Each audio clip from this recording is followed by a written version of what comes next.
Hello my dear friends, मैं आप सभी लोगों को निहांग इंग्लिश क्लास में फिर से स्वागत करता हूं। तो आज के इस लेक्चर में हम लोग सीखने जा रहे हैं वुड यू माइंड और वुड इट बी ओके का यूज़। तो क्लास शुरू करने से पहले मैं आप सभी लोगों को दिवाली की शुभकामनाएं देना चाहता हूं। चलिए आज का क्लास हम लोग शुरू करते हैं। तो देखिए ये वुड यू माइंड और वुड इट बी ओके का यूज़ कहाँ करते हैं। सी फ्रेंड्स, इसको वुड इट बी ओके को हम लोग वुड इट बी फाइन भी बोल सकते हैं। तो यहाँ पर सबसे पहले है वुड यू माइंड के ऊपर हम लोग डिस्कस करेंगे। तो इसका सेंटेंस स्ट्रक्चर क्या होगा। सेंटेंस स्ट्रक्चर का मतलब होता है कैसे इसको हम लोग यूज़ करेंगे। सबसे पहले वुड यू माइंड लगाना है, उसके बाद आपको वर्ब का फर्स्ट फॉर्म और आइंज लगाना है, और ऑब्जेक्ट है तो ऑब्जेक्ट, नहीं तो प्रेडिकेट लगा के आपको बोलना है। ओके, तो यहाँ पर क्या है, अभी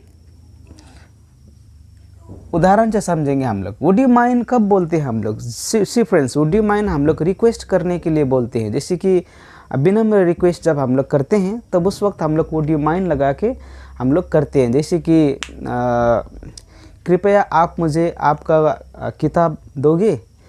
आपका किताब देने में आपको कोई दिक्कत तो नहीं है। या तो आप इस तरह से बोल सकते हैं कि आपको मेरा हेल्प करने में कोई दिक्कत तो नहीं है। इस तरह से आप बोल सकते हो ये वुड यू माइंड लगा के। वुड यू माइंड जब भी हम लोग लगाते हैं, we use this in our sentence to make very much polite our sentence. Okay, so we are going to learn this.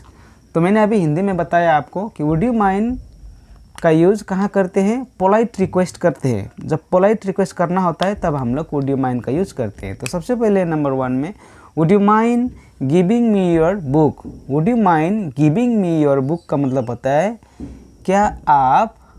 क्या आपको मुझे आपका किताब देने में कोई दिक्कत तो नहीं है। क्या आपको मुझे आपका किताब देने में दिक्कत तो नहीं है। इस तरह से हम लोग हिंदी में इसको समझते हैं।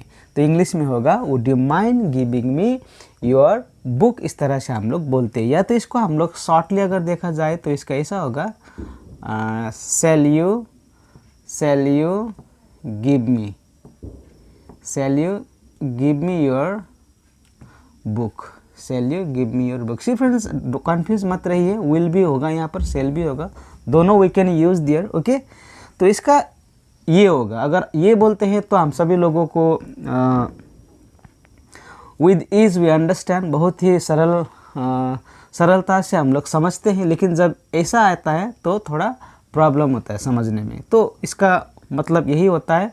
और ये सेंटेंस हम लोग तभी बोलते हैं जब हम लोगों को when we have to make politer request, not politer request जब हम लोगों को करना पड़ता है तब हम लोग लगाते हैं would you mind giving me your book. तो उसी तरह नंबर 2 में है would you mind opening the gate. इसका मतलब होता है क्या आपको दरवाज़ा खोलने में कोई दिक्कत तो नहीं है। या तो क्या आप दरवाज़ा खोल देंगे। इस तरह से आप विनम्रता से बोल रहे हैं। तो इसका भी वही होगा अगर देखा जाए तो will you open the gate. Will you open the gate जब हम लोग बोलते हैं तो उसमें क्या होता है, विनम्रता नहीं दिखाई देता है। जैसे कि इसमें भी विनम्रता नहीं दिखाई दे रहा है। जैसे कि will you give me your book, shall you give me your book जब बोलते हैं तो इसमें विनम्रता नहीं है, लेकिन इसमें विनम्रता है। ये मैंने यहाँ पर क्यों लिखा, ताकि समझ में आए। I have written this sentence here so that we can understand the actual meaning of this sentence is different, but this sentence I have written here to make you understand, ताकि ये would you mind को लेकर आपको कोई confuse ना हो। होता ऐसा ही है लेकिन मीनिंग इसका थोड़ा चेंज हो जाता है, पोलाइटर बन जाता है। इसमें आपका पोलाइटर नहीं होता है, इसमें पोलाइट होता है, लेकिन इसमें पोलाइटर, इसमें ज़्यादा पोलाइटर होता है। पोलाइटर का मतलब होता है आपका ज़्यादा विनम्रता।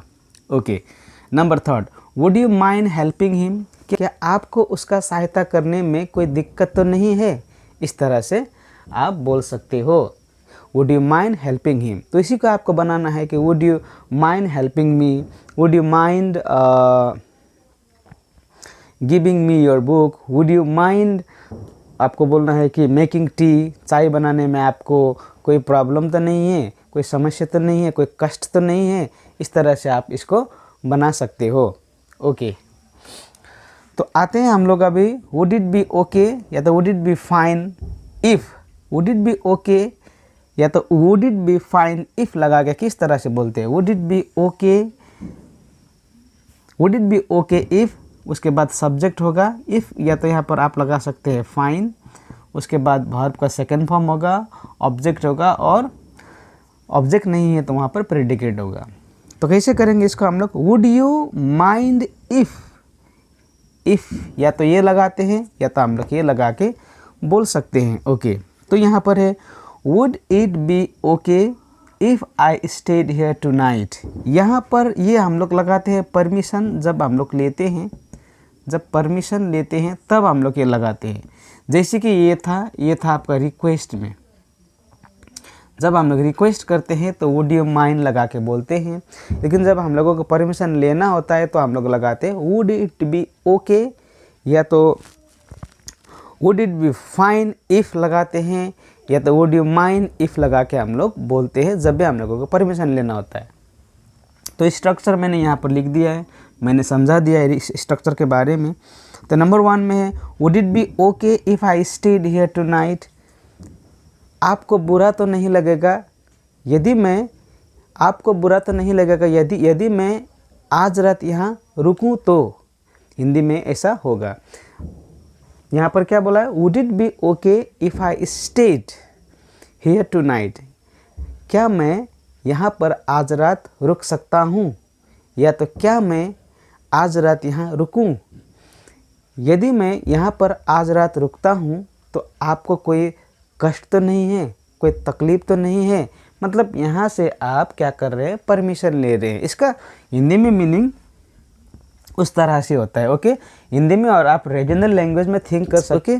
सो आज के लिए इतना ही, तो मिलते हैं नेक्स्ट वीडियो में। Thank you very much.